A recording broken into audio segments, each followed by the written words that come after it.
You are listening to the C-Realm podcast. I'm your host, KMO, and joining me from a secure, undisclosed location somewhere in Europe is independent scholar and author and filmmaker Michael Tsarion. Michael, welcome to the C-Realm podcast. Oh, it's nice to be on, KMO. Great show, and thanks for having me on.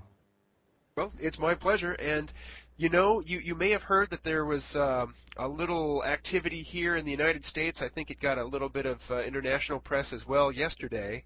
Apparently somebody named Barack Obama will be the next president of the United States. And I think that you had an opinion to express on that topic. Yeah, there's many things one could say. You know, it is something for the history books, so it depends what your focus is. It depends on what perspective you have.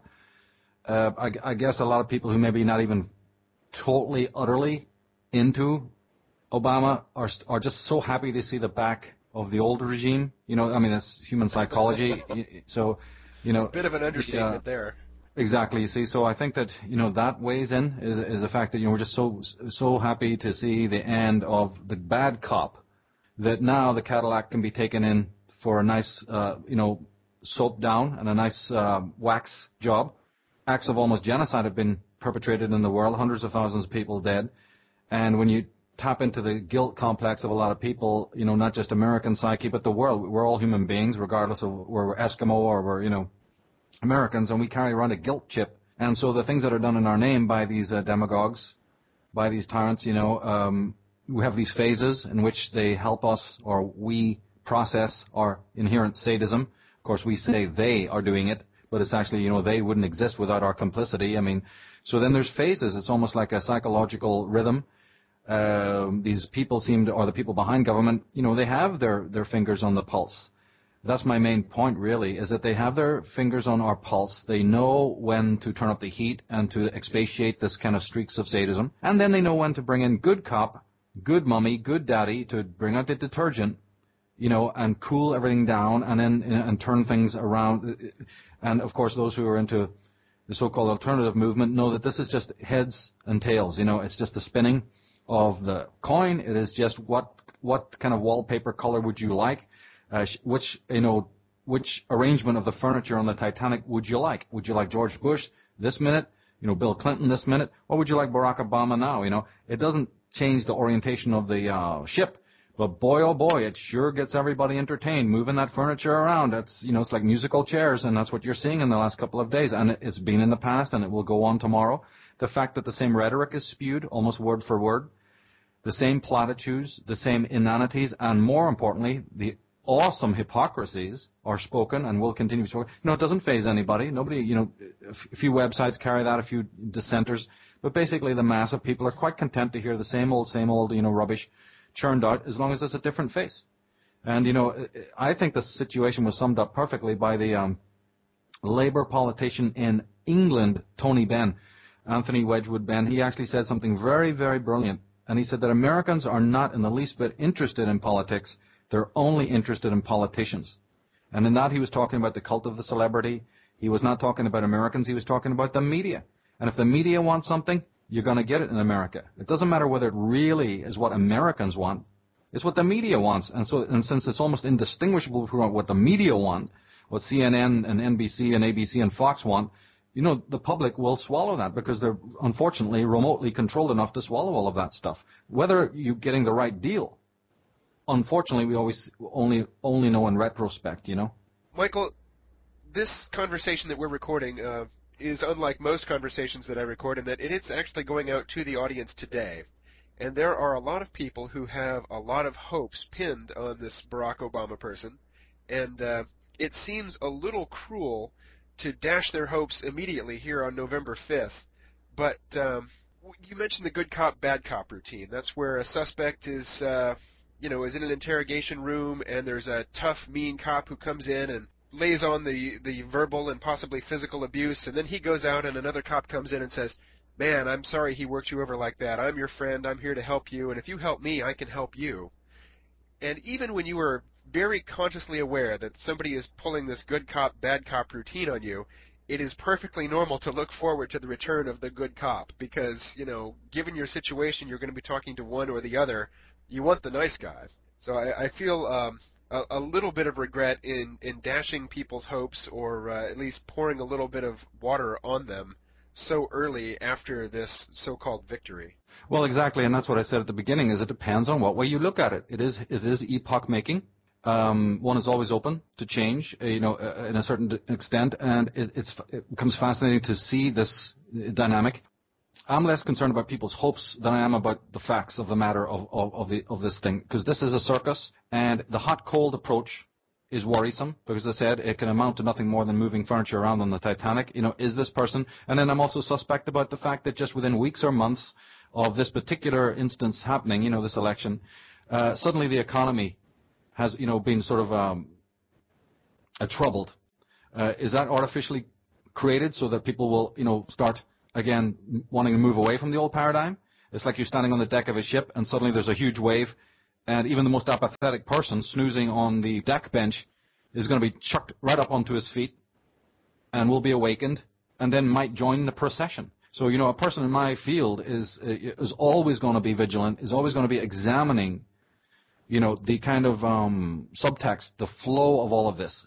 The other person whose world, KMO, is absolutely political, right? Their thinking has been, is now, and probably will always be circumscribed to the political milieu.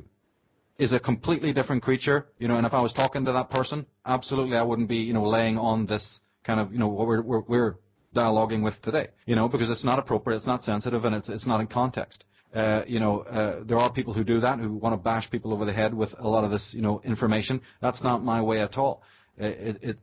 People have to take the meal that's been provided for them and sort of savor that. But to me, in my own work, you see, we're looking behind the scenes here. We're looking for the subtextual content. We're looking to see whether these promises will be fulfilled, and also how much of this old rhetoric, is from the past. And specifically when you talk about, and that what that really does is it shifts my frame of reference from the Republican Democrat fiasco. That's to me less important. You're looking at archetypes here as opposed to stereotypes. And in the archetypal framing of this kind of thing, framing of any type of politics or framing of any phenomenon in the world, you start to see the same psychological dynamics being played out.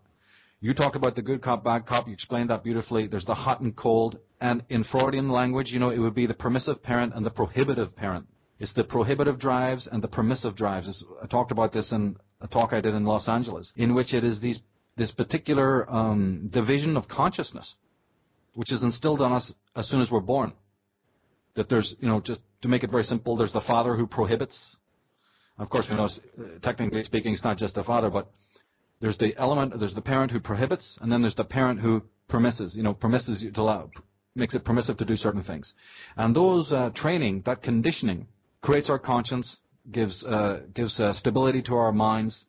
The teachers in the school operate the same way. The priests and politicians do the same thing. And then when you take that psychology down a step, you find it in the political milieu. That's where the good cop, bad thing originates. It actually originates with this ego comfort zone, and people wanting to feel comfortable with this and uncomfortable with that. But my work is to show that those comfort zones are being constantly manipulated by those behind the scenes. Whether it's the economic upheaval, or it's a war over there, and it's a tribulation over here, or it's another cataclysm over there. Could not that be a constant shifting platform in which the ship is being manipulated and the storms are being manipulated so that the person is toppled in whichever way the people who operate behind government want you to operate? And I might add also that these Brzezinskis and the Kissingers and the Eagleburgers, you see, and all of those so-called advisors, their tenure is pretty much indefinite. Whereas the president, God love him, whatever he's doing in the world, he has a very limited tenure. So this is also an interesting situation.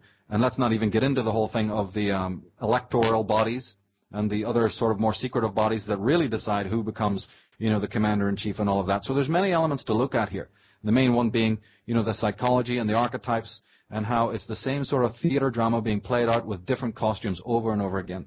Well, I'd like to respond to a couple of things you just said. The first was fairly early on. One of the mottos, it's sort of an unspoken motto that I have in doing this program, is feed only the hungry. It is definitely not my intention to hit anybody over the head or to really proselytize or tell people what to think, Rather, I bring people like you onto the show who have viewpoints that are not represented adequately in the corporate media, and present a format and present a context in which people can come and find this information. But I'm certainly not looking to force it on anybody. So I'm very much in resonance with what you were saying on that topic about presenting in the right context to the right audience in an appropriate way.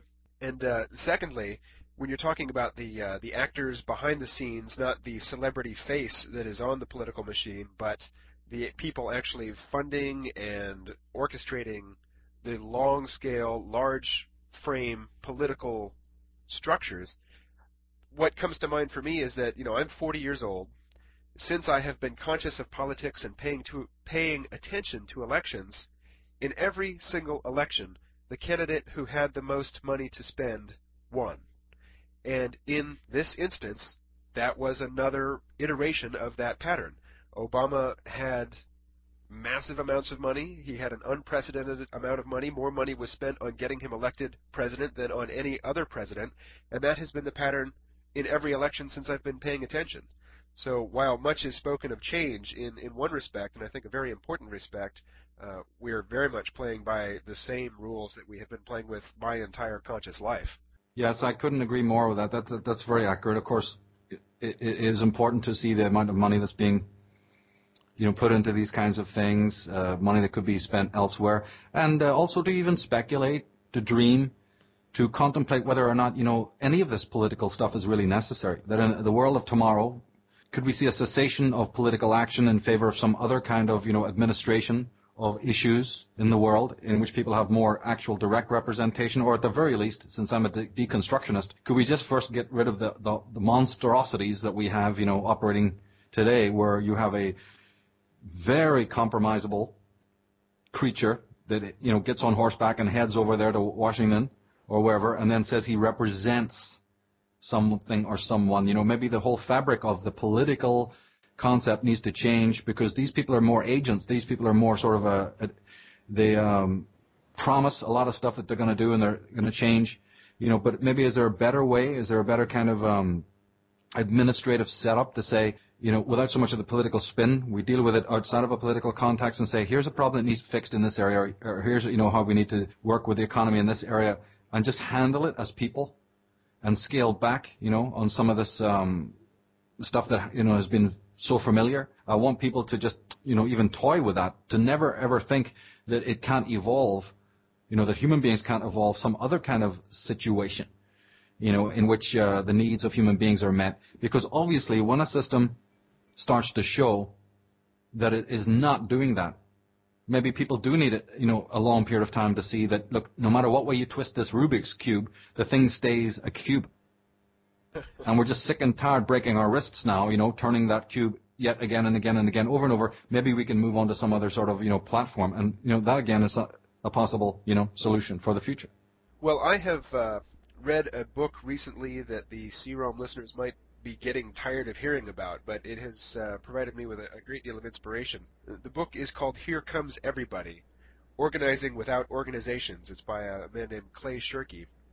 And in the book, he details many trends of how new information technology tools, as people are starting to adopt them and use them in novel ways, are allowing people to overcome these organizational hurdles that used to require big, fixed, well-funded hierarchies, usually corporate hierarchies or governmental hierarchies, to coordinate. And now, with tools like Meetup and Facebook and Twitter and Flickr, people are organizing much more spontaneously and more fluidly, and basically doing things that used to require organizations and now can be performed by sort of ad hoc, organic, spontaneous organizations. And that is a very hopeful trend, and it's one that I think is just getting started. So what you say, can't we come together in some new way and break out of this old stale paradigm of adversarial parties pretending to battle one another for control of the mechanism of power and government,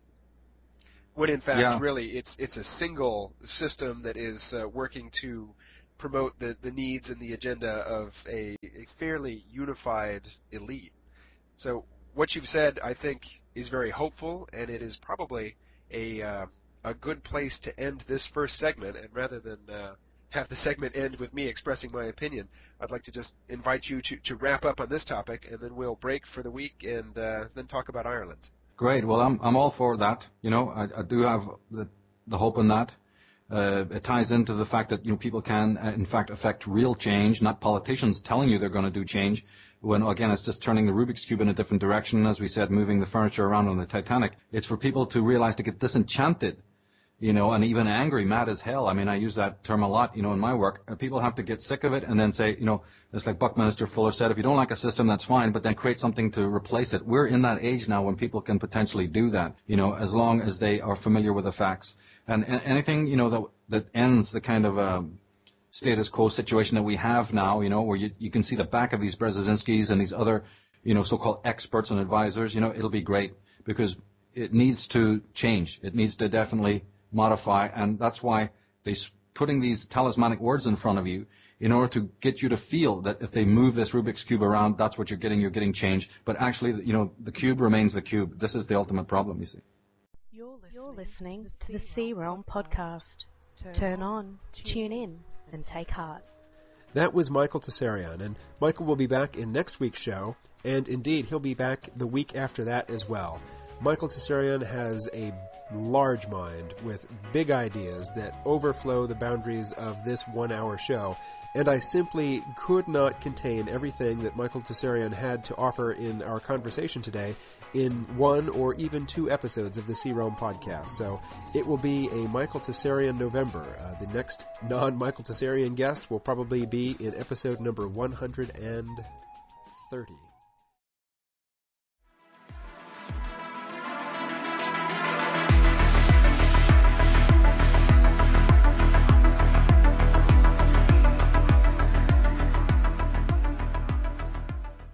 If I bring up Chess Master up here and ask him, what are the principles, Wojciech, and become a master of the game of chess, he'll say these 4 things. He'll say that you need a sense of patience. Now, if you don't have patience, don't even try to begin the game to learn it. He'll say you need a sense of timing. If you don't have a sense of timing, don't open the book. You have to have knowledge of your opponent, right? And then the 4th one that they'll tell you is that you need to have the willingness to make any and all sacrifices. Now, ladies and gentlemen, why are the dark side winning the game? It's because they got infinite patience.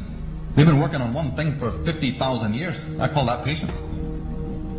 They got a brilliant sense of timing because they know all about the astrology and the divination that we forgot, that our agricultural ancestors all knew about. Well, we're with the Julian calendar and we're not interested in any of that stuff anymore. We're slaves of the watch, but we don't know about the higher time to rule our own lives by. They have amazing knowledge of you. Right? They have intense knowledge of us, their enemies. And the 4th one is the clincher, isn't it? Because they're willing to make any and all sacrifices when and wherever they need to do it.